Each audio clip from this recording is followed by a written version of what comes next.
Edie, you talked about flexibility, and I think one of the things that is a through line from what you teach us about our existence is to become flexible, to use our bodies to dance through challenging moments rather than to become rigid and fight against it.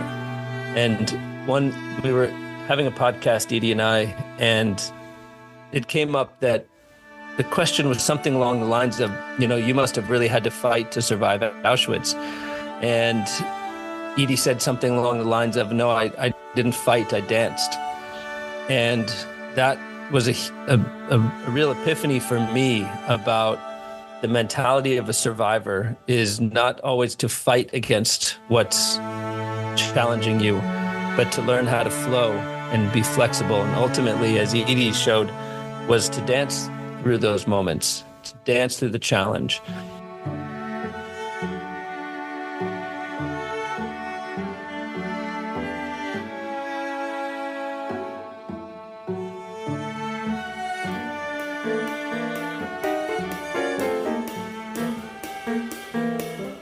Hey everyone, I'm Bianca Schulze from the Children's Book Review, and this is the Growing Readers Podcast.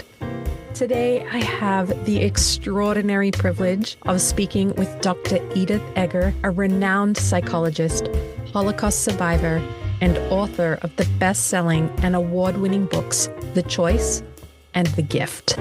A colleague of Viktor Frankl, Dr. Edith Eger has worked with veterans, military personnel, and victims of physical and mental trauma. She'll be discussing the young adult edition of the memoir titled The Ballerina of Auschwitz. This powerful book offers readers a glimpse into Dr. Eger's experiences as a Jewish teenager in Hungary during World War II. From her dreams of becoming an Olympic gymnast to the horrors of Auschwitz, Dr. Eger's story is one of unimaginable hardship, also of incredible resilience, hope, and the power of choice. Dr. Eger, now 97 years old, is one of the few remaining Holocaust survivors who can share first-hand accounts of life in the concentration camps. Her insights on survival, healing, and the human spirit have touched millions around the world, including me. My hope is that mothers and daughters, caregivers and their children, will read this book together because the insights we learn through Dr. Eger's harrowing experiences are truly a gift. In our conversation today, we'll explore how Dr. Eger's experiences have shaped her approach to psychology, her message for young readers, and the enduring power of hope, even in the darkest of times. Joining Dr. Eger is her grandson, Jordan Engel, who will help facilitate our discussion and provide additional perspective on his grandmother's incredible journey. Get ready for a truly moving and inspiring conversation as we welcome Dr. Edith Eger, affectionately known as Dr. Edie, and Jordan Engel to the Growing Readers Podcast. But first, here's the synopsis for The Ballerina of Auschwitz.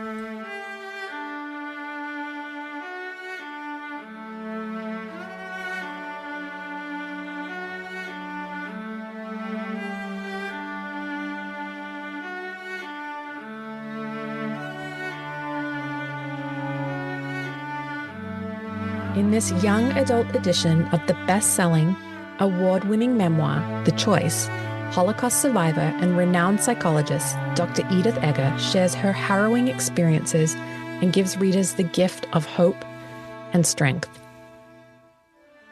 Edie is a talented dancer and a skilled gymnast with hopes of making the Olympic team.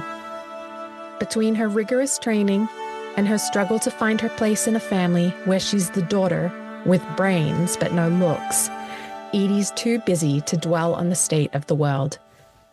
But life in Hungary in 1943 is dangerous for a Jewish girl. Just as Edie falls in love for the first time, Europe collapses into war, and Edie's family is forced onto a train bound for the Auschwitz concentration camp. Even in those darkest of moments, Edie's beloved Eric kindles hope.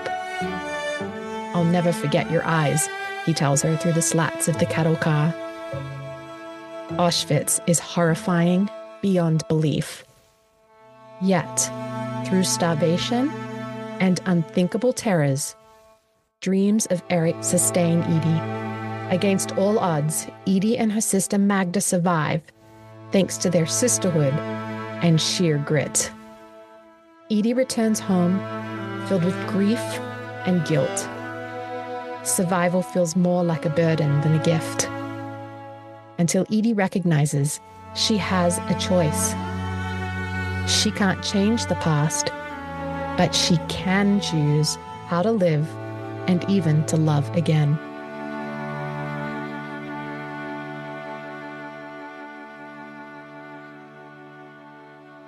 Well, hello, Dr. Edie. This is such an honor to have you on the Growing Readers podcast. So I just want to begin with a big welcome. Thank you. Thank you for having me. And I hope to give people some ways that are going to enjoy life as I do. At 97 is my birthday, September 29th.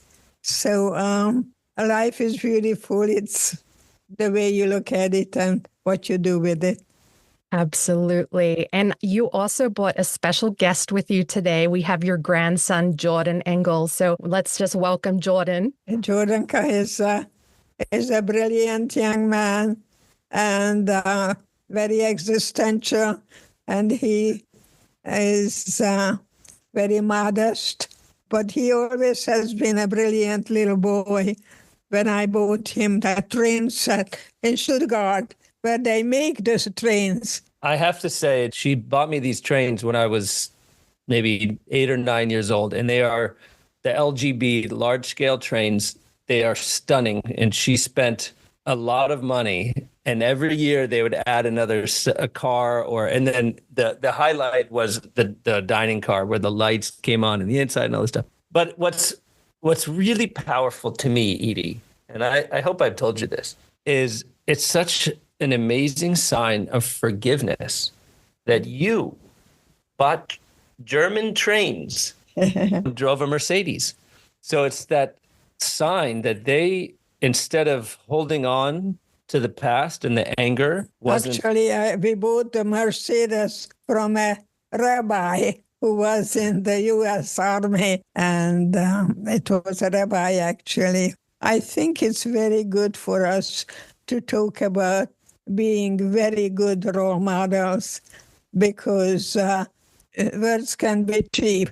There's a question I love to ask everybody that comes on the show, and it's what is one thing that you do every day in your day-to-day practices that you think might either surprise people or help them to feel inspired by you? Well, people look at the world the way they are. You know, if they're pessimistic, they may tell you, you are very beautiful, but you're a little pimply and you have more weight than you should. You know, it's just, yes, but. I changed the but to an and. Yes, and furthermore, change is synonymous with growth. Edie, if you don't change, you don't grow. Edie, self-love is self-care. And it's not narcissistic. Yes, we talk about that greatly. And, you know, when you are in a situation like Auschwitz, we were totally separated. And when I asked the woman who interviewed me, who was also a prisoner from Poland, and she was there from 41, and I came in 44. So she kind of took out her anger on me. But I asked her, when will I see my mother? And she pointed at the chimney, and she said, she's burning there. You better talk about her in past tense. And my sister yelled that the spirit never dies. The spirit never dies. And that's how I remember entering Auschwitz. It's just so incredible that you have shared your story, because the things that we can learn from your experience are just such a gift. And I know that your sister, like your relationship with your sister Magda, and may her memory be a blessing, she played a crucial role in your survival. So will you elaborate on the power of sisterhood? We were completely in a nude, and my sister asked me, how do I look? It's a real Hungarian woman's question. How do I look? Paying a great deal of attention to the externals. So instead of telling her the way she looked, I remember I didn't lie. I didn't make it up. She did have beautiful eyes. Yeah. Kind of, mine is green, but her was really blue. I don't know whether our grandmother did something with someone, because she also had blonde hair, and I am here now, and I'm going to be 97, the 29th of September. And I ask people to celebrate every moment. Don't procrastinate. Don't be a perfectionist, because you have to do it just right. Then you're never going to really make it well in life, because we're human. We make mistakes. It's okay. I think it's important for us to be as honest as we can, especially with ourselves. Before I ask my next question, I want to read a quote from the book, and it's, "Cooperation is the name of the game.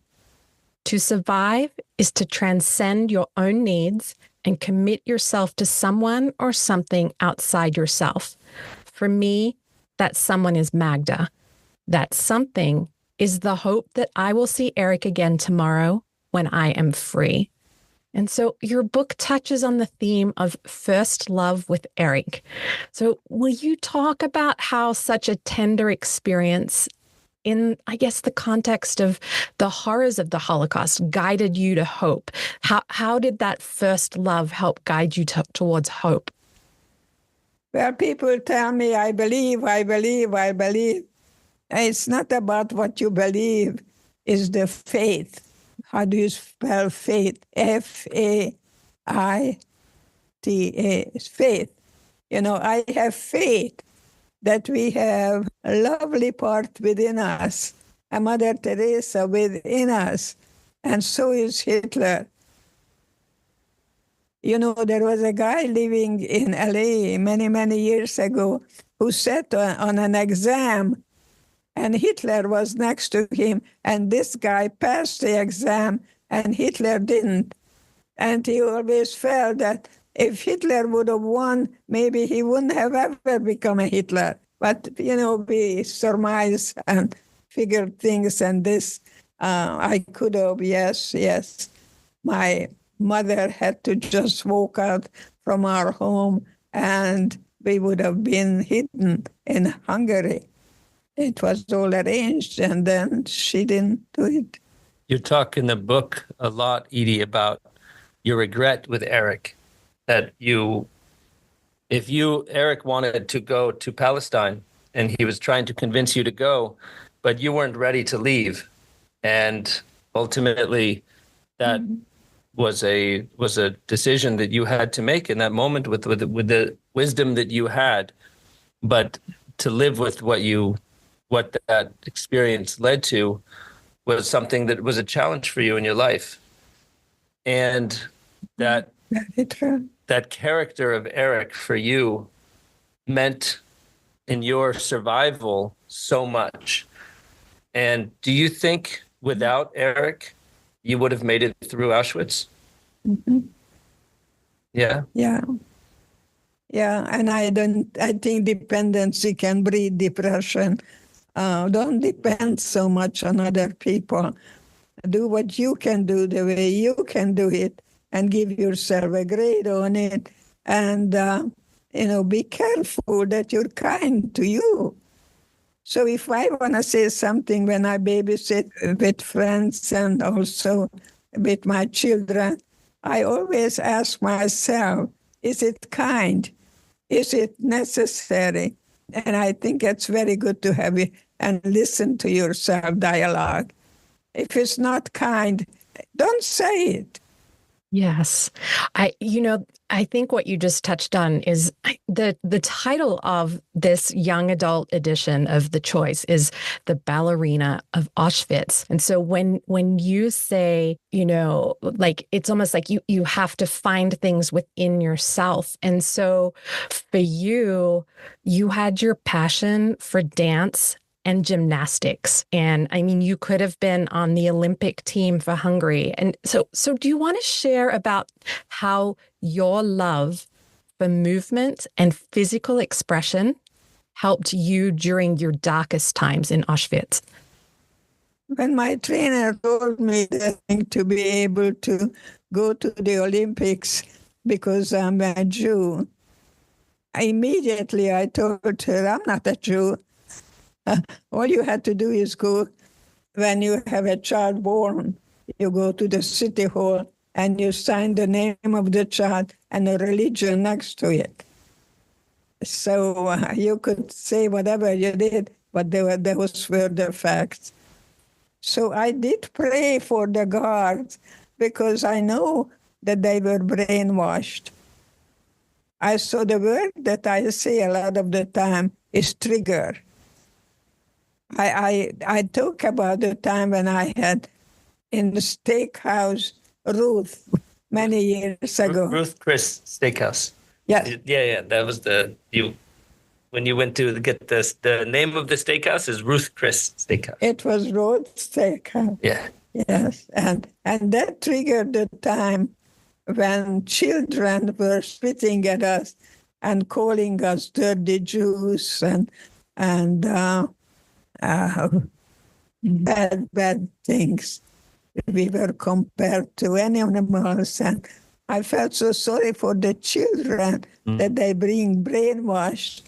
So what happens, I end up working in a military hospital, and a German family comes in, and the little girl jumps in my lap and calls me Oma. So you see, there is good in the world, there is kindness in the world, and of course, there is a part in us that hopefully can be a good parent to you. So there are two questions. One is, when did your childhood end? A second question, would you like to be married to you? Those are great questions. I feel like we should all be asking those. You're 100% correct. And I want to know, and maybe Jordan, this is something for you. Have you witnessed your grandmother's passion for dance? Did you get to experience seeing her dance and how it lights her up? Because when we read in The Ballerina of Auschwitz, and for any adults that have read The Choice, we just know how much it was dance and movement that she was able to find light when she was surrounded by so much darkness. Yeah, Edie famously does a high kick up until maybe 6 months ago, and even now, if we asked her to do it, she would do it. And it's one of those things. Edie has a body and a mind that are very connected, and it's been that kind of a relationship. You just watch the way that she walks onto a stage and she moves like a dancer. And there's a wonderful story that she dated this very sweet man named Gene. And Gene Cook was the most sort of put together. I never saw him without a jacket and a tie, no matter how hot or what the event. Or Southern gentleman with the jacket and the tie. And Edie and Gene met dancing. And she and Gene would go dancing on Sundays. And it was their favorite way to connect and to have those shared moments. And though Gene would always ask, is it a rumba or a samba? You know, all he did, because he waited for a name. He had to have a name. But he would do the same dance regardless of what it was called. The same thing. It didn't matter. 2 to the right, 2 to the left, turn around and ask. And that was the routine. I miss that man. I cried buckets when we buried him at the church, the Presbyterian, and do everything we can to have a word that you can be you and I can be I, but obviously together we're much stronger. And that I experienced, because I know one girl told us we're going to be liberated by Christmas. And Christmas came and went, and she died the next day. So don't be rigid. It's better to be flexible, because it may not happen exactly the way you expected. When you get married, you really love everything about that person, even his bad breath. I don't know, but... Edie, you talked about flexibility, and I think one of the things that is a through line from what you teach us about our existence is to become flexible, to use our bodies to dance through challenging moments rather than to become rigid and fight against it. And we were having a podcast, Edie and I, and it came up that the question was something along the lines of, you must have really had to fight to survive Auschwitz. And Edie said something along the lines of, no, I didn't fight, I danced. And that was a real epiphany for me about the mentality of a survivor is not always to fight against what's challenging you, but to learn how to flow and be flexible. And ultimately, as Edie showed, was to dance through those moments, to dance through the challenge. And when you do that and you have that mentality, it's more about finding the way through rather than trying to compete against it or to fight against it. And obviously those who fought in Auschwitz couldn't make it through.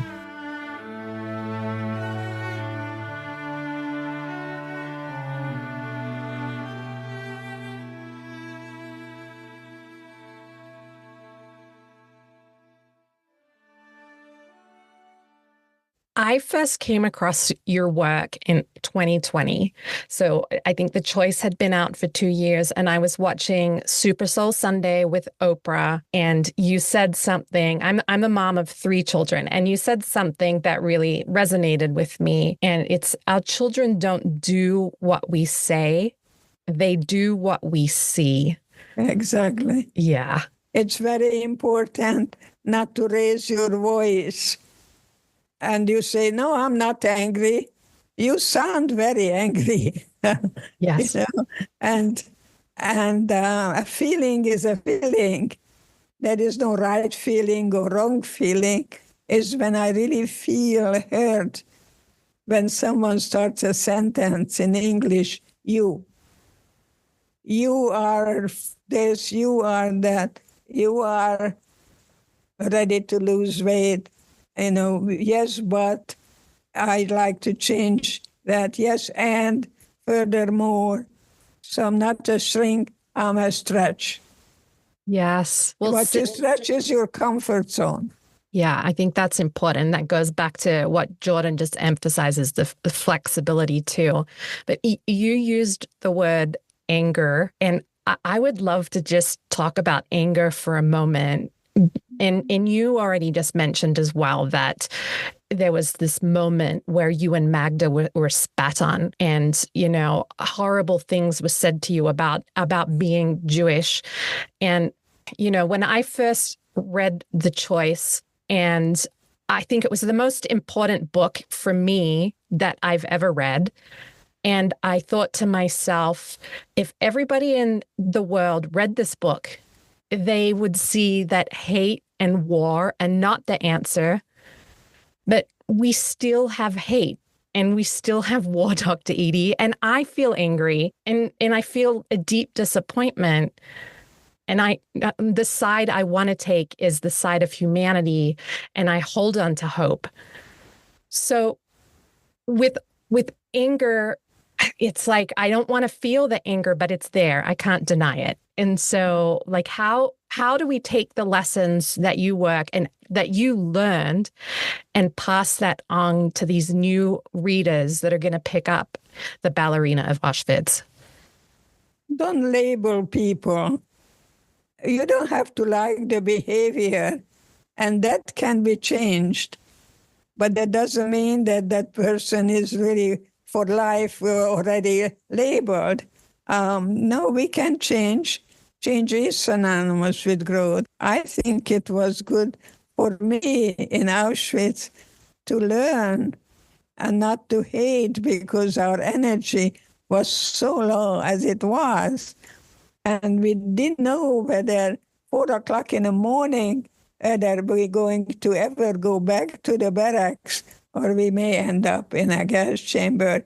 We didn't know anything. And I think that's what life is all about, that you and I talk to you now and letting you know what are you holding on to and what are you willing, that's a very good word, willing to let go of. I give up the need for other people's approval. Bianca, I had this interesting thought as you were talking, Edie. You said you believed that people have the ability to change, including, from your perspective, Nazis, right? You believe that they could still become a different version of themselves. But you also said that you have to give up the need for other people's approval. And then you said the issue is that the guards were brainwashed. And how do you become brainwashed? Because you care what other people think about you. And therefore you listen to them and take what they will say as true and not listen to your inner voice. And then you can go and start doing horrible things because you wanted to look good to somebody else. You cared what they thought about you. And so maybe the lesson that the Ballerina of Auschwitz can relay is that we need to listen to our inner voice and not listen to the kid who says, oh, yeah, those guys are bad. Don't like those ones. Or somebody who's in the popular crowd, or somebody that pushes you into being different than what you believe is right in your heart.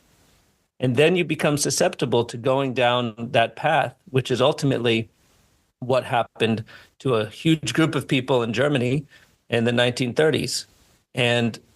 But what we know is that those were just people who were born good, people who had the opportunity to live healthy, happy lives.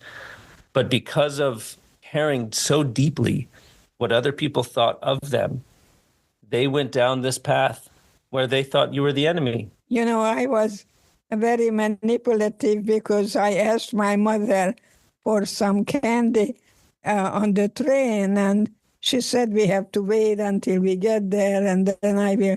That wasn't too good for me. I said, well, if you don't, I'm going to say that word, bad word. So I got what I wanted.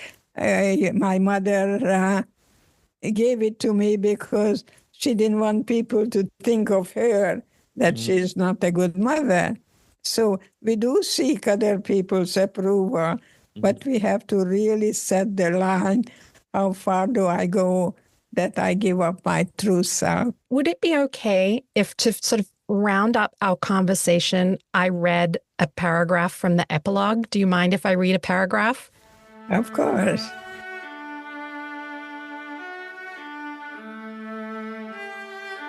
And to the vast campus of death that consumed my parents, and so very many others, to the classroom of horror that still had something sacred to teach me about how to live, that I was victimized, but I'm not a victim, that I was hurt, but not broken, that the soul never dies, that meaning and purpose can come from deep in the heart of what hurts us the most.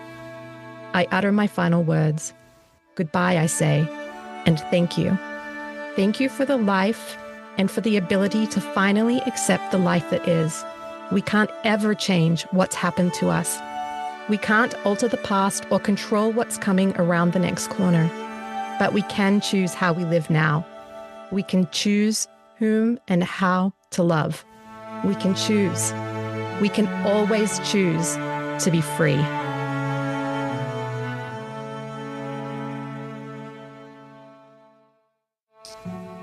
Many, many years ago, I was invited to speak at the Ritz in London.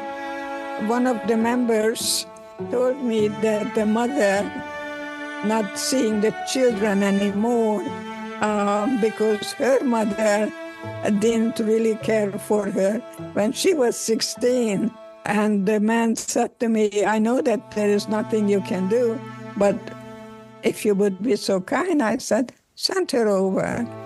So this is very good to learn, that you pick up where a person is. And I asked, when is your mother buried? And I tried to say things with a British accent. And she would say, at the cemetery. Not cemetery, not, I'm not in America, I'm in London. So we went to the cemetery and took off her shoes and made contact with the mother. And you know what? She's okay. She's given her permission not to be anything but her true self and to be able to look at the children. Well, Dr. Edie, I'm wondering if there was just one most important point that you would hope that young readers would take away from reading The Ballerina of Auschwitz. Like, what do you want that one thing to be? What would you want them to take away from it? Not to ever give up hope. If you cannot get in the front door, you can try the side window or go to the chimney. I don't know what, but not to procrastinate, because that will make you think about it tomorrow. I'll think about it tomorrow. That's in a movie, right? Not to give up hope. What a beautiful message, Edith. That it's temporary and I can survive it. Well, Dr. Edie, thank you so much for writing your memoir, for sharing this powerful story. Your insights are a complete gift to all of us. And The Ballerina of Auschwitz reminds us of the strength of the human spirit and the power of hope, even in the darkest times. And as one of our few remaining Holocaust survivors sharing your firsthand account, your message to future generations is invaluable. You've shown us that even in unimaginable circumstances, we always have a choice in how we respond. So thank you so much for sharing your story and for reminding us of the power of choice and love and hope. And just a huge thank you to both you and Jordan for honoring us with your time today. I appreciate it so much. I do appreciate your interviewing me. You're a great interviewer. And I hope I'll give you a big, big hug when you are here in my neck of the woods. And maybe we can have a Hungarian goulash together. That sounds absolutely amazing. Thank you. Thank you.